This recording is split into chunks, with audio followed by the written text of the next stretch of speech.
vocês estão de pé, vamos ler Atos 1:8. Mas recebereis poder ao descer sobre vós o Espírito Santo, e sereis minhas testemunhas, tanto em Jerusalém, como em toda a Judéia e Samaria, e até aos confins da terra. Quantos dizem amém? Pode sentar-se, por favor.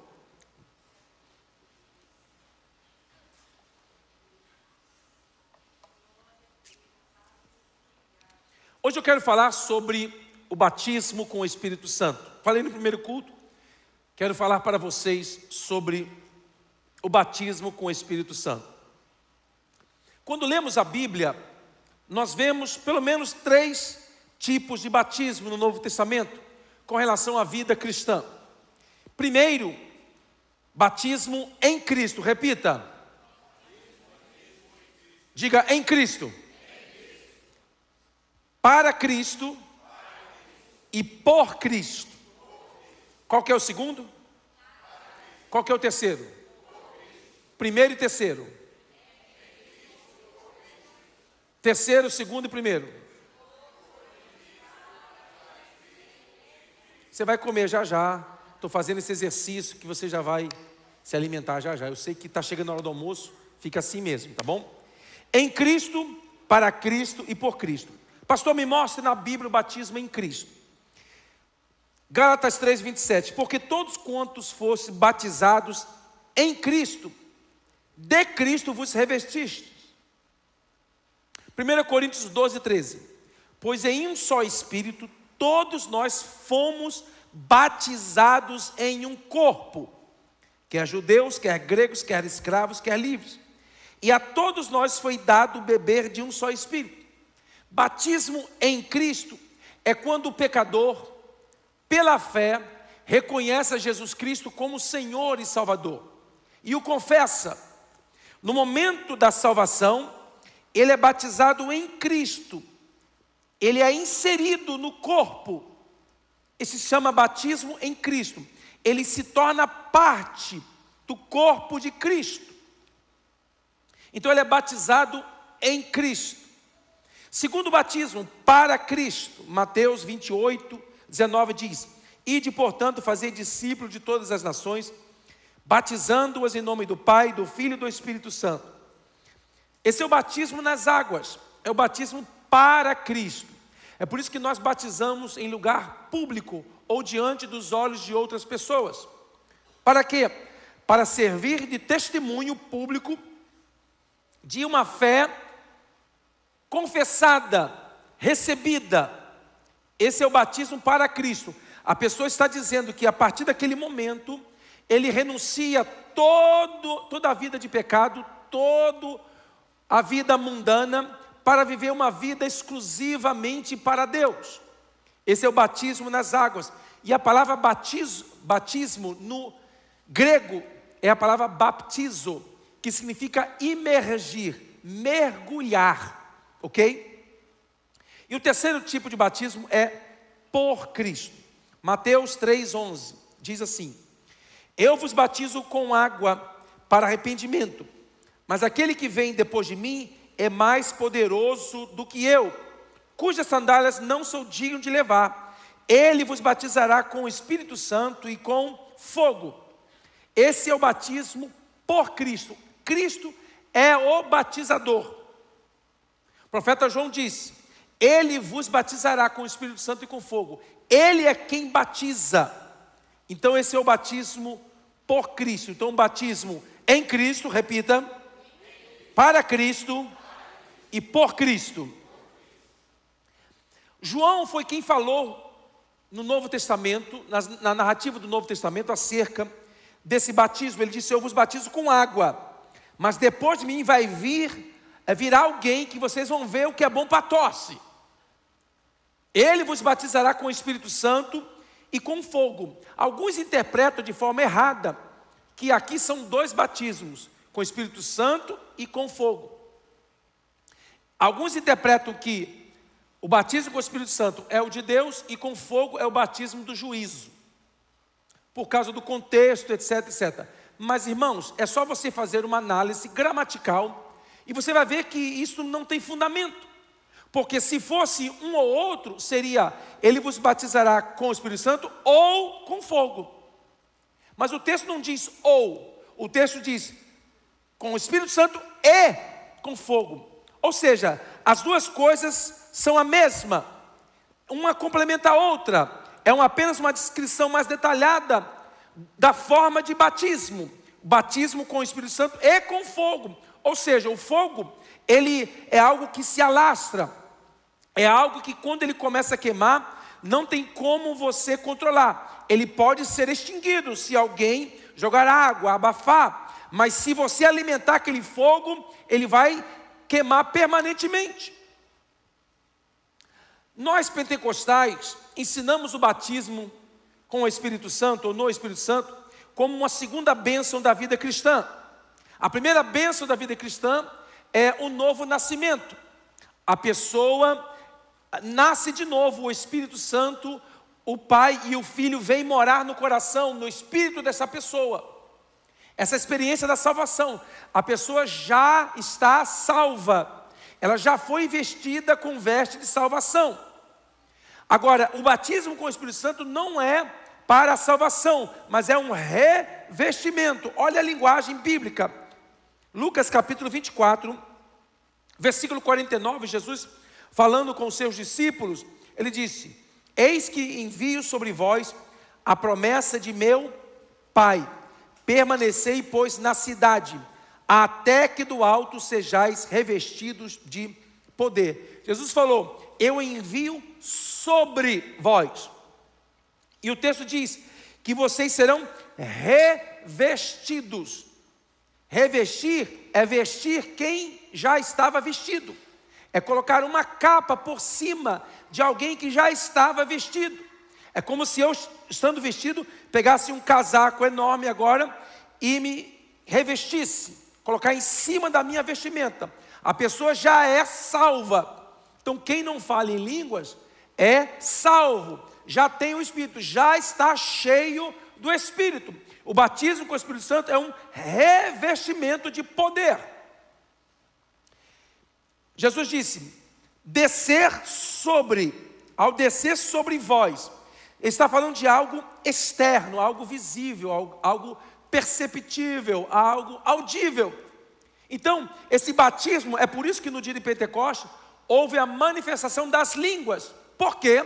Porque não era algo interno, não era uma salvação pela fé que a pessoa recebia, mas era uma manifestação externa, ok? Para quê? Atos 1:8 diz: mas recebereis poder ao descer sobre vós o Espírito Santo, e sereis minhas testemunhas, tanto em Jerusalém como em toda a Judéia e Samaria, e até os confins da terra. Testemunha é alguém que viu. Se você estiver passando numa encruzilhada e tiver tido um acidente de carro, você está passando ali, você acha que o policial vai passar e perguntar: ei, você que está passando aí, vem aqui me dar um repórter do que aconteceu? Ele não vai perguntar nada a você, ele vai mandar: sai daqui, passa, vai embora. Mas ele vai tentar segurar quem estava ali no momento do acidente, não é verdade? Para quê? Para servir de testemunha. Por quê? Porque a pessoa que a testemunha, ela viu, ela participou, ela experimentou. Então quando Jesus disse: quando você receber o revestimento de poder, você vai ser minha testemunha. Ou seja, o revestimento de poder não é para ficar na igreja pulando e falando línguas estranhas.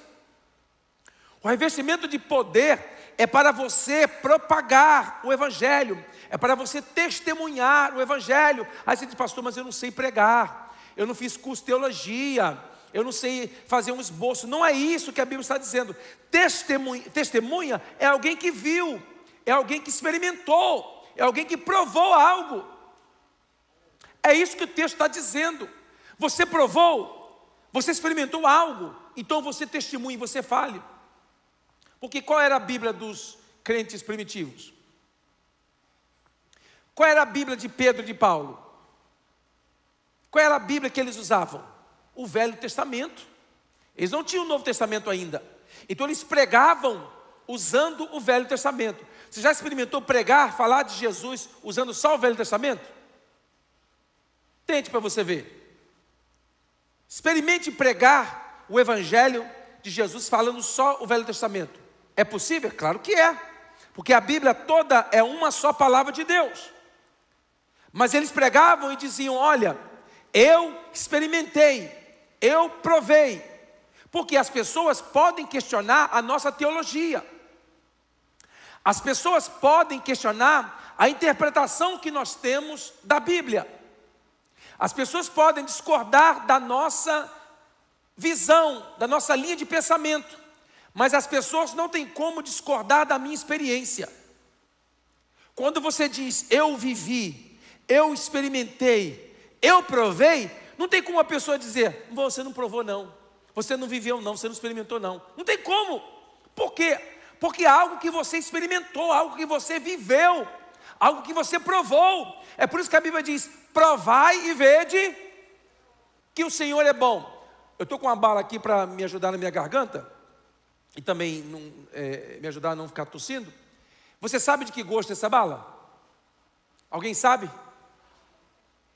Mas por que você não sabe? Porque sou eu que estou provando. Por isso que a Bíblia diz, provai e vede que o Senhor é bom. Então quem prova pode testemunhar. Olha, essa bala tem, olha, gostinho de menta, solta, dá um bom hálito. Por que eu posso descrever? Porque eu estou provando.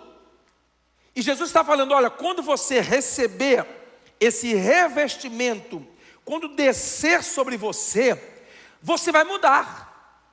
Vai acontecer alguma mudança, alguma transformação em você, que vai ser algo diferente. Você não vai ser apenas uma testemunha de Jesus, você vai comunicar o Evangelho. Não, você vai ter uma ousadia, uma intrepidez. Não foi isso que aconteceu no dia de Pentecostes? Não foi isso que aconteceu com os primeiros cristãos? Eles receberam uma autoridade, uma ousadia para pregar, para anunciar o Evangelho. Então vamos para o dia de Pentecostes, o dia que aconteceu. Atos capítulo 2, a partir do versículo 1 diz assim: ao cumprir-se o dia de Pentecostes, estavam todos reunidos no mesmo lugar. De repente, veio do céu um som como de um vento impetuoso, encheu toda a casa onde estavam assentados. E apareceram distribuídas entre eles línguas como de fogo. E pousou uma sobre cada um deles. Todos ficaram cheios do Espírito Santo e passaram a falar em outras línguas, segundo o Espírito lhes concedia que falassem. O texto bíblico aqui é claro. A Bíblia diz que todos os 120 que estavam reunidos no cenáculo foram cheios. Em outras palavras, essa experiência, esse revestimento é para todos os crentes que quiserem, que crerem. Ah, pastor, por que algumas pessoas não recebem? Não sei, pode ser que não querem, pode ser que não creram, ou ainda não receberam, mas deveriam buscar essa experiência sobrenatural, deveriam buscar, por quê?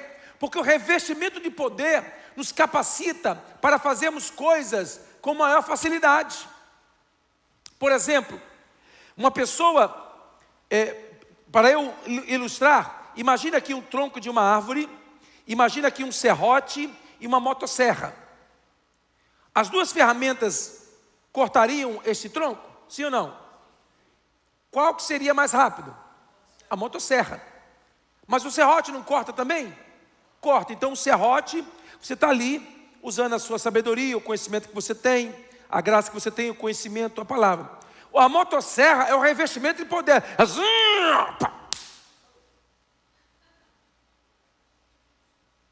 Gostou da sonoplastia? Bom. Então, o revestimento de poder, ele te capacita a fazer algo que antes você faria, empreendendo maior esforço, maior dedicação, mais renúncia, e você teria que fazer uma força. Para outros Por que o ministério para alguns é pesado? Por que algumas pessoas ficam, estou cansado na obra de Deus, ai meu Deus, como cansa esse ministério, ai Jesus, não aguento vir na igreja, 2 vezes por semana, eu estou quase virando anjo de tanta santidade. Uma pessoa que não tem um revestimento de poder, cansa facilmente, Mas uma pessoa que tem revestimento de poder, que está cheio do poder de Deus, moleza. Que isso, que moleza, ministério, que peso. Peso nada. Que peso nada, não estou sentindo peso nenhum, pastor. Você deve estar sentindo um peso espiritual. Que, meu irmão, o demônio não está em cima de mim, não. Quem está em mim é a presença de Deus. Ah, pastor, você não sente? Sinto opressão sim, mas é fora. Não é dentro, dentro está o Espírito de Deus. Quantos tem o Espírito de Deus morando dentro de você aí? Então o poder do Espírito nos capacita para fazermos coisas que, se nós fizéssemos na nossa própria força, não conseguiríamos, jamais. É pelo poder do Espírito que nos capacita para isso. A Bíblia diz que eles começaram a ver línguas como que de fogo, uma tocha de fogo fritando a careca deles, vindo sobre cada um deles. E a Bíblia diz que eram línguas como que de fogo. Por quê? Porque a primeira área do corpo que o Espírito Santo precisa controlar é a nossa língua. Em espanhol é língua. Porque se Deus controlar a nossa língua, Ele controla todo o nosso corpo. Se nós conseguimos controlar o que nós falamos, nós dirigimos todo o nosso corpo. Por que nosso corpo às vezes fica batendo pela vida fora, dando cabeçada? Por causa da língua. Então, o Espírito Santo veio e controlou. Por quê? Porque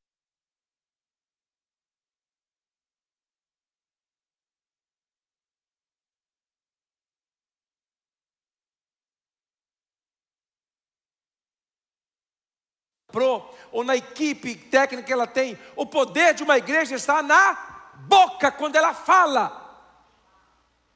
Foi por isso que as autoridades no tempo da igreja primitiva quiseram calar os discípulos, disseram: olha, vocês podem continuar cantando, vocês podem continuar dançando, batendo as palminhas de vocês, fazendo um showzinho de vocês. Uma coisa que nós não queremos que vocês façam: o quê? Não fale nesse nome, porque se você abrir a boca para falar nesse nome, milagres acontecem, e enfermos são curados. Meu irmão, o poder da igreja está na boca. Quando nós abrimos a nossa boca e falamos em nome de Jesus, o inferno tem que tremer. O poder do Espírito abre portais do sobrenatural. Eles viram, começaram agora a ter visões espirituais. Começaram a ver coisas sobrenaturais. O poder do Espírito altera o natural. Todas as pessoas que ali estavam, homens e mulheres, eram galileus. E os galileus eram conhecidos por serem pessoas que não gostavam de escola. Eram quase todos analfa de pai, beta de mãe. Não gostavam de estudar. Então eles eram conhecidos como pessoas ignorantes. Por isso que eles trabalhavam, a maioria deles, na lavoura, na agricultura, com os animais, que não precisava de curso superior para cuidar de gado, de ovelha, de animal. Na roça não precisa de curso superior. Então eles eram conhecidos como pessoas, na maioria deles, ignorantes, não sabiam ler. Maioria deles. Alguns sabiam ler para ler a Bíblia, o Torá. Mas a grande maioria não sabia nada. E de repente, a Bíblia diz que eles começaram a falar em outras línguas. Que línguas? Havia ali reunido no dia de Pentecostes, pelo menos na lista bíblica, mais ou menos 14 nacionalidades, que estavam ali falando 14 idiomas diferentes. E por intervenção sobrenatural do Espírito, aqueles galileus que ali estavam, aqueles homens e mulheres que ali estavam reunidos no cenáculo, começaram a falar de forma sobrenatural um idioma que nunca aprenderam. Para eles que estavam falando, era língua estranha, porque eles não sabiam. Mas as pessoas que estavam ouvindo, diz a Bíblia que os ouviam falar na língua materna deles. O que é isso? Quando o poder do Espírito Santo vem sobre a vida do crente, altera o natural. Quando o poder do Espírito Santo vem na vida do crente, ele consegue fazer coisas que naturalmente ele jamais conseguiria fazer. Isso aconteceu no dia de Pentecostes, eles falaram em outras línguas. Pastor, então quer dizer que para ser batizado tem que falar em idiomas estrangeiros? Não, pode ser línguas estranhas. Vamos lá, Atos 8:14. Ouvindo os apóstolos que estavam em Jerusalém, que Samaria recebera a palavra de Deus, enviaram-lhe Pedro e João, os quais, descendo para lá, oraram por eles para que recebessem o Espírito Santo, porquanto não havia ainda descido sobre nenhum deles, mas somente haviam sido batizados em nome do Senhor Jesus. Então lhes impuseram as mãos e recebiam estes o Espírito Santo. Aqui não diz que eles falavam em línguas estranhas, mas está implícito no texto, mas textualmente não está escrito. Por quê?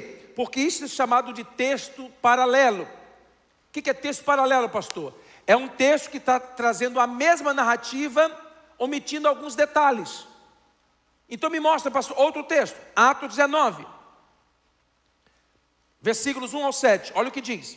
Aconteceu que, estando Apolo em Corinto, Paulo, tendo passado pelas regiões mais altas, chegou a Éfeso, e achando ali alguns discípulos, perguntou-lhes: recebeste porventura o Espírito Santo quando crestes?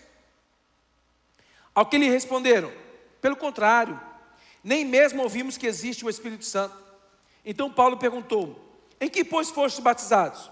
Responderam: no batismo de João. Disse-lhes Paulo: João realizou batismo de arrependimento, dizendo ao povo que cresce naquele que vinha depois dele, a saber, em Jesus.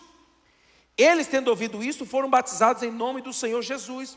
Impondo-lhes Paulo as mãos, veio sobre eles o Espírito Santo, e tanto falavam em línguas como profetizavam. E eram ao todo uns 12 homens. Está aqui de novo. Só que aqui não eram idiomas de outras nações. Por quê? Porque todos que ali estavam falavam a mesma língua. Ali eram línguas estranhas, línguas diferentes, línguas não conhecidas. Está aqui na Bíblia. Vamos para mais uma passagem bíblica. Atos capítulo 10. Atos capítulo 10 narra pela primeira vez a pregação do Evangelho sendo levada aos gentios. Aqui Pedro está em Jope, uma cidade na beira do mar Mediterrâneo, numa casa na beira da praia, como se fosse aqui na Euanei. Estava numa casa de um empresário lá da época, e Pedro, ele enquanto as irmãs preparavam alguma coisa para comer, a Bíblia diz que ele subiu ao terraço para ter aquela vista chata, cansativa do mar, né? Ficar aquele barulho do mar, vai tchá, tchá. Chato isso, né? Não é chato? Fica tchá, tchá. Cansa a gente, né? Dá sono de tanto que cansa. E Pedro estava lá, só que Pedro não estava lá apenas apreciando a beleza da natureza. A Bíblia diz que Pedro estava orando. E enquanto ele orava, ele teve uma visão que descia do céu como que um lençol preso pelas 4 pontas. E dentro daquele lençol, todo tipo de animal, inclusive os impuros, que os judeus consideravam impuros. E veio uma voz e disse: Pedro, mata e come. Aí Pedro respondeu: Senhor, sou judeu, eu não como animal impuro. Aí a voz responde: não consideres impuro o que Deus santificou. Aí ele teve aquela visão outras vezes, e de repente veio alguém, bateu na porta da casa, soldados romanos, perguntando por Pedro. De repente eles ficaram com medo. O que aconteceu? Não, é que o centurião Cornélio, lá de Cesareia, lá em cima, no norte de Israel, mais ou menos uns 100 quilômetros, talvez 80, 100 quilômetros de distância, ele teve uma visão, um anjo apareceu para ele e mandou ele chamar a Pedro. E nós descobrimos que Pedro está aqui. Aí Pedro mandou que eles entrassem, conversaram, eles contaram para Pedro o que aconteceu. Pedro, de repente, dormiram no dia seguinte, porque 80 quilômetros, fazia isso talvez 2 dias, 3 dias naquela época, um dia inteiro, até de noite, caminhando. Se fosse montaria, era mais rápido. E aí o que aconteceu? Quando Pedro chegou na casa de Cornélio, estava todo mundo reunido para ouvir, preparado para ouvir a palavra. Aí Pedro começou a pregar, a falar do Evangelho de Jesus Cristo, que Jesus Cristo havia morrido, e ao terceiro dia havia ressuscitado, e ele tinha se tornado testemunha viva do que tinha acontecido. Aí, versículo 44, Atos 10, 44. Ainda Pedro falava estas coisas, quando caiu o Espírito Santo sobre todos os que ouviram a palavra. E os fiéis que eram da circuncisão, que vieram com Pedro, admiraram-se, porque também sobre os gentios foi derramado o dom do Espírito Santo. Que dom? O dom lá do Pentecoste, de línguas estranhas. Pois os ouviam falando em línguas, engrandecendo a Deus. Está aqui mais do que evidente o fato de que o batismo com o Espírito Santo é evidenciado no falar em línguas estranhas. Ah, pastor, mas eu sou cheio do Espírito. Sim, você pode ser cheio do Espírito, mas a Bíblia está falando de uma experiência além do enchimento do Espírito. Está falando do batismo com o Espírito Santo. E eu e você somos convidados a receber, se quisermos, se cremos. Quem pode receber? Todos os discípulos de Jesus. Quando a Bíblia diz que os discípulos foram batizados, os olhos espirituais deles se abriram. Eles receberam a habilidade sobrenatural para falar em um idioma desconhecido. Quando o Espírito Santo veio sobre ele, Pedro recebeu ousadia para no dia de Pentecostes se colocar de pé e pregar o Evangelho simples. E a Bíblia diz que quase 3.000 almas se converteram. Quando o Espírito Santo veio sobre os discípulos, a Bíblia diz que Felipe foi trasladado de uma cidade para outra, no poder do Espírito. Quando eles receberam o poder do Espírito Santo, Estevão pregava, e os religiosos não resistiam, não conseguiam refutar a sabedoria com que ele falava, porque ele falava cheio do Espírito Santo. Vamos estar em pé. Quando o Espírito desce, algo sobrenatural acontece.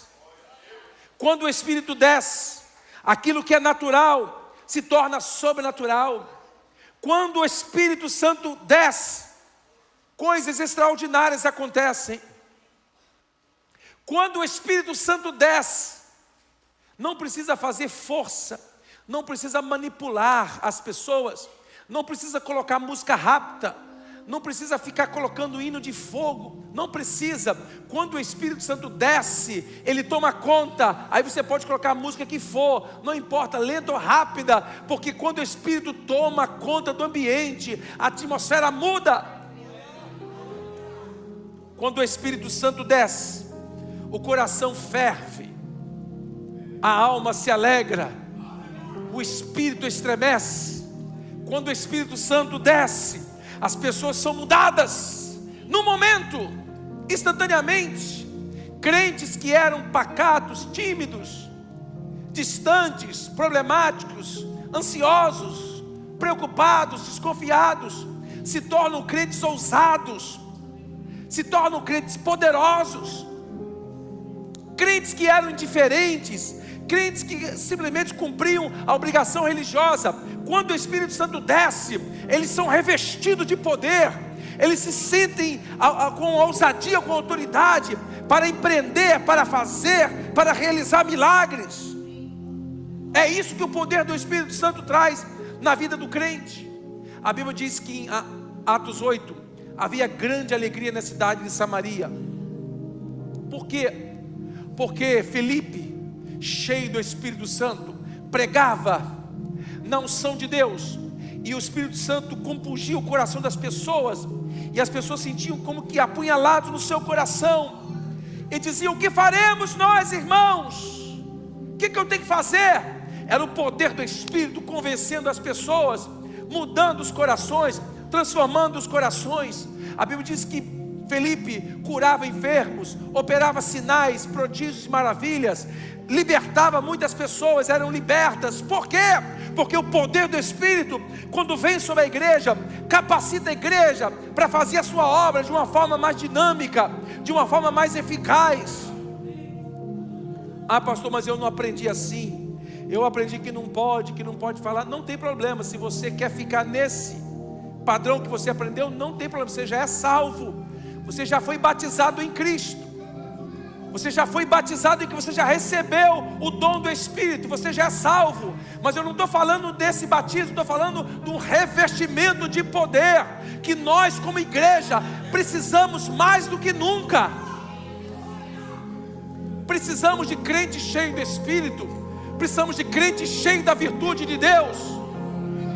Não podemos continuar vivendo um cristianismo apático, um cristianismo distante, um cristianismo sem graça, um cristianismo anêmico, um cristianismo indiferente. Precisamos do poder do Espírito para vivermos uma vida cristã vitoriosa, poderosa. No poder do Espírito, a Bíblia diz que a unção de Deus estava sobre Pedro de uma forma tão transbordante, que a Bíblia diz que eles traziam e colocavam as pessoas, os enfermos, deitados nas calçadas, para que pelo menos quando Pedro passasse, a sombra dele se projetasse sobre os enfermos. E a Bíblia não diz que a sombra curava, mas se colocavam, é muito provável, porque as pessoas eram curadas. O que é isso, pastor? O poder do Espírito faz algo sobrenatural. O poder do Espírito faz você caminhar mais rápido, alcançar o propósito de Deus na sua vida. O poder do Espírito te leva a ver, ter visão espiritual, abertura dos olhos espirituais. A Bíblia diz que eles começaram a ver o fogo descendo. Que é isso?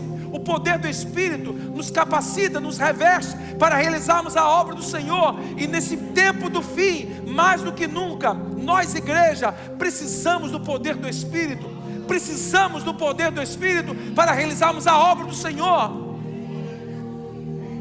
Não podemos realizar com conhecimento humano, com um anel no dedo, com um diploma na parede. Não, isso tudo é muito bom, mas o que nós precisamos é do poder do Espírito, da unção do Espírito, da virtude do Espírito.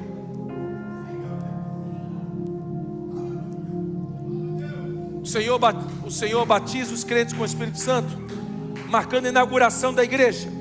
E é por isso que o diabo vai tentar bagunçar.